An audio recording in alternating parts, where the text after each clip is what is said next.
Daddy, Mommy, Tia.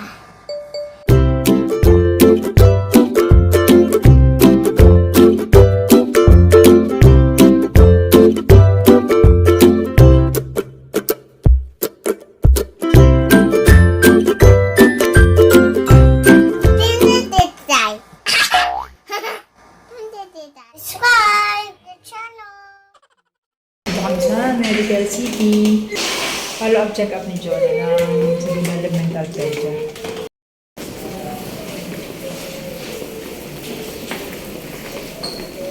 Kay Dr. Planta kami.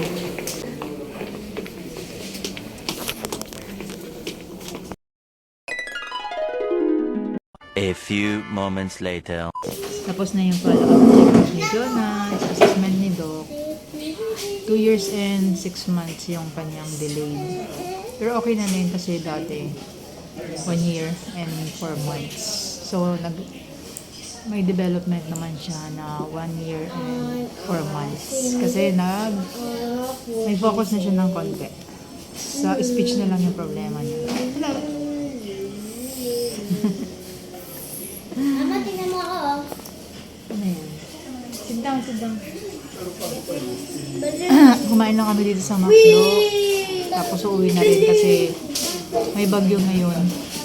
Signal number 1 na dito sa NCR. Kailangan di kayo maabot ng rush hour. Kumain lang kami ng spaghetti sa McDo. Saka burger. Pabibilang ko yung bibilang ko yung secretary ni Doc. Bigyan ko ng burger kasi siya yung nag-aasikaso sa akin ng mga medical service. Saka yung mga kailangan ko doon sa assistance. So, yun. Babalik kami ulit sa Medical City. Magte-take out ako. May improvement naman na yung assessment ni Doc. Compare sa dati naming assessment na hindi siya nagpa-participate. Saka yung focus niya hindi pa siya ganoon pa-focus.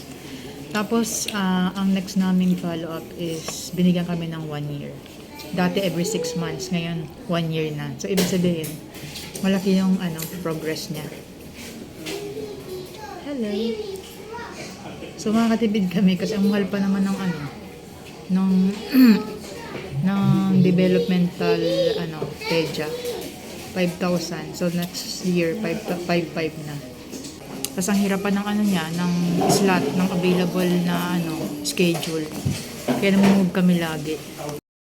Ayan, tapos na kami sa paghatid ng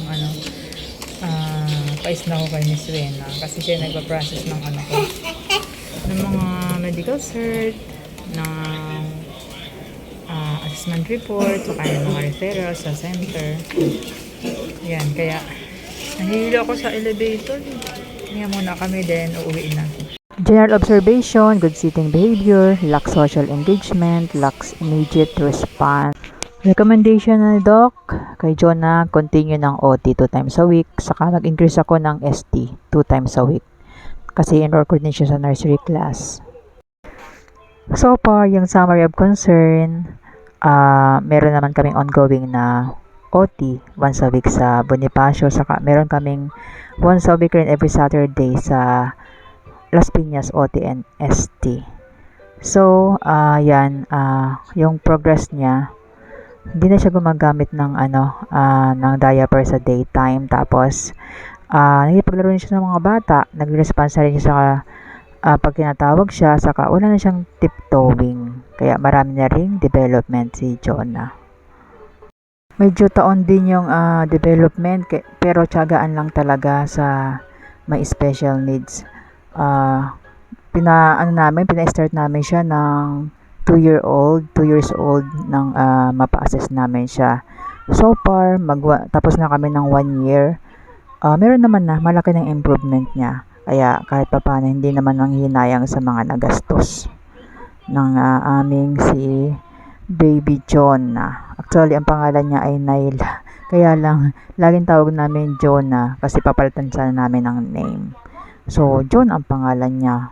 Kilala niya sarili niyang Jonah. So, yan ang problema namin sa pagpasok. Di ba ang kukulit nila? O, di ba? Nagkuha ng balloon sa McDo. Ayan sila, makukulit yan. Pahinga lang kami mga 5 to 10 minutes, then alis na kami, ihilang, then uwi na. Nakaboots pa yan si Jonah kasi maulan na eh. Jonah, come here! Jaya, yung kapatid mo. Come here, magtaksi kami puntang MRT Ortigas kasi doon yung mabilis yung sakayan. May elevator na. Then, sa isa muna kami kasi ang ulan. Okay? Maglulubog kami nun. Okay guys, see you later. Nakababa na kami. Andito na kami sa Wishing Coin ba dito sa gitna ng Medical City. Ayan. Podium. Ayan sila. Akala nila fish.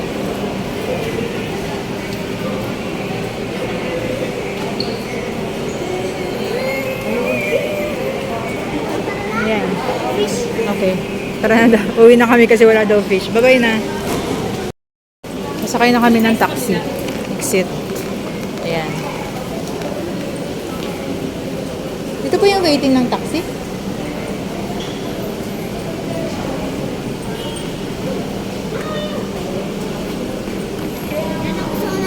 Okay lang, malapit na. Mabilis lang ito.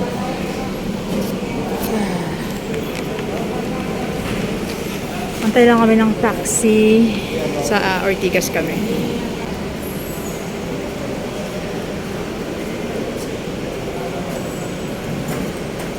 Antay lang kami ng taxi. Sana hindi kayo maabot ng rush hour sa MRT.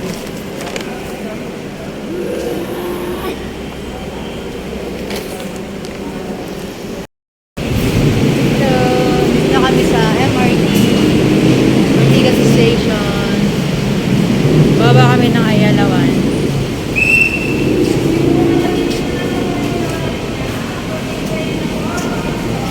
Pagdating sa Ayalawan, sakay kami ng bus.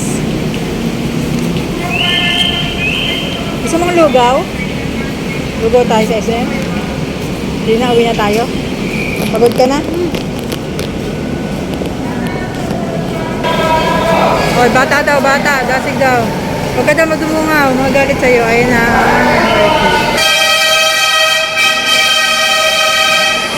Kain na kami.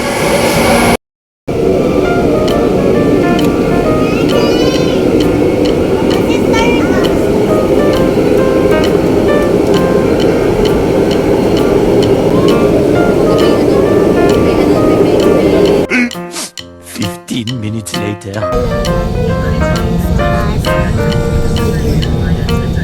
Pupunta sa